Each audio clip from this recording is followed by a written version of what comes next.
Many students think that learning English just means memorizing vocabulary and studying grammar rules. But have you ever known all the grammar rules and still felt like you couldn't speak naturally in a real conversation? This is because grammar is only one small piece of the puzzle.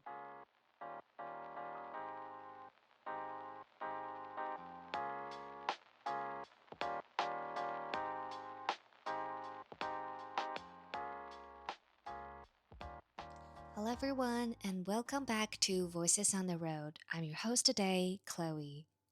Before we dive in, as always, you can find the full transcript in the comment section. If you want to take notes while listening, or if you want to learn more about Amie Road, feel free to click the link and check it out. Alright, let's get back to today's topic. Today, we're talking about how we actually learn English. Language is a very complicated process.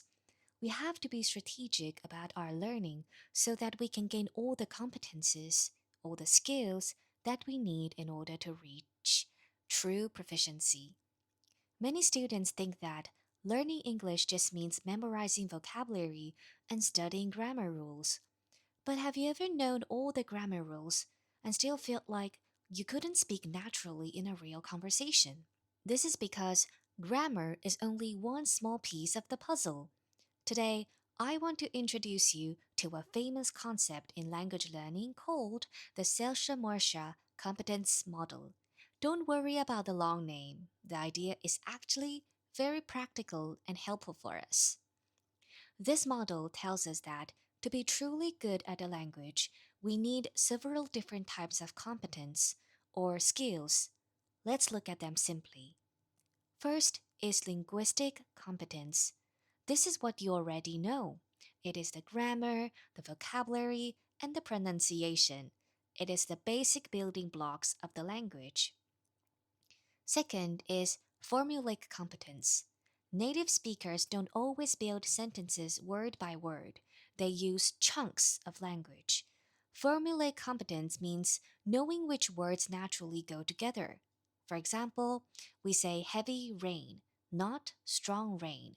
It also includes idioms like piece of cake. Knowing these chunks makes you sound much more natural and more native. Third is social cultural competence. This means knowing the culture. It is understanding what is polite or impolite to say in different situations. For example, the way you speak to your boss is different from the way you speak to your best friend. Fourth is actional competence. This means knowing how to do things with words. How do you properly apologize? How do you politely ask for a favor? It is about matching your words to your intentions. Or sometimes we might say the ability to perform different speech acts. Fifth is interactional competence. This is all about the actual back and forth of a conversation. How do you know when it is your turn to speak? How do you know the other person you're listening? This includes body language, eye contact, and those little words we say like, yeah, or uh-huh, to keep the conversation flowing smoothly. Sixth is discourse competence. This is the glue that holds everything together. It is your ability to connect sentences so they make sense in a long conversation or an email, rather than just speaking in single, broken sentences. You might have heard of the two words cohesion and coherence, which also play a big role in discourse competence. And finally, we have strategic competence. To put it formally, this is the ability to use language to organize effective messages and to overcome potential communication problems as part of communicative competence. But what does that mean in real life? For example, when you're in a conversation and you suddenly need to buy yourself some time to think, what do you say? Do you use filler phrases like, well, let me think about that for a second, or that is a great question? Knowing how to handle those moments and keep the conversation going is your strategic competence. So, next time you're studying, remember that language is more than just a textbook. you need to be strategic.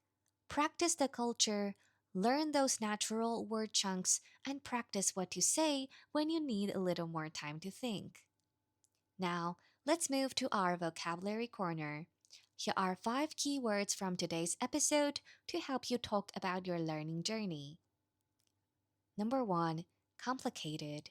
This means having many different parts, difficult to understand. Human communication is a very complicated process. Number 2, strategic. This is an adjective that means doing something with a clear plan to achieve a goal. If you want to pass the test, you need to be strategic about how you study. Number 3, competence. This is a noun. It means the ability to do something successfully or efficiently. She has a high level of competence in spoken English. Number 4, proficiency. This is similar to competence. It means a high degree of skill or expertise. He spent a year abroad to reach true language proficiency. And the last one, intention. This is a noun that means what you plan or want to do. Your aim. I didn't mean to sound rude. That was not my intention. Thank you for listening to Voices on the Road. If you want to learn more about Amie Road, we're an English learning platform focusing not only on English improvement, but also achieving your dream life through English learning. If you want to know more, please follow us on Instagram, Amie Road _official. That is Amie Road, AMIEROAD _OFFICIAL. I'll see you in the next one. Stay tuned.